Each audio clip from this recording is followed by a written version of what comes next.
Hi viewers, తల్లుల కోసం mothers day, తండ్రుల కోసం ఫాదర్స్ డే, మహిళల కోసం ఉమెన్స్ డే, ఇలా అందరికీ ప్రత్యేకంగా ఒక రోజు ఉన్నట్టే ప్రేమికుల కోసం ఒక రోజు ఉంది. ఆ రోజునే వ్యాలంటైన్స్ డే అంటారు. అసలు ఈ వ్యాలంటైన్స్ డే అంటే ఏమిటి, ఈ రోజును ప్రేమికుల రోజుగా ఎందుకు గుర్తిస్తారో తెలుసుకుందాం.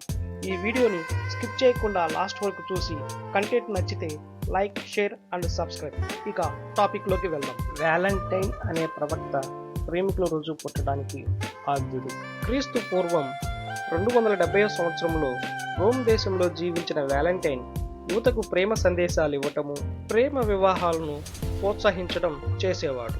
అదే సమయంలో రోమును పరిపాలిస్తున్న చక్రవర్తి క్లాడియస్, ఆయన కుమార్తె వ్యాలంటైన్ అభిమానిగా మారడంతో చక్రవర్తికి భయం పట్టుకుంది. దీంతో యువతకు ప్రేమ సందేశాలు ఇచ్చి తప్పుడు దోవ చూపిస్తున్నాడన్న నెపంతో వ్యాలంటైన్ కు మరణశిక్ష విధించి ఫిబ్రవరి 14న ఉరి తీయించాడు చక్రవర్తి క్లాడియస్. ఈ ఘటన జరిగిన 2 దశాబ్దాల తర్వాత అప్పటి పోప్ గెలాసియన్ వ్యాలంటైన్ మరణించిన రోజును ప్రేమికుల రోజుగా ప్రకటించాడు.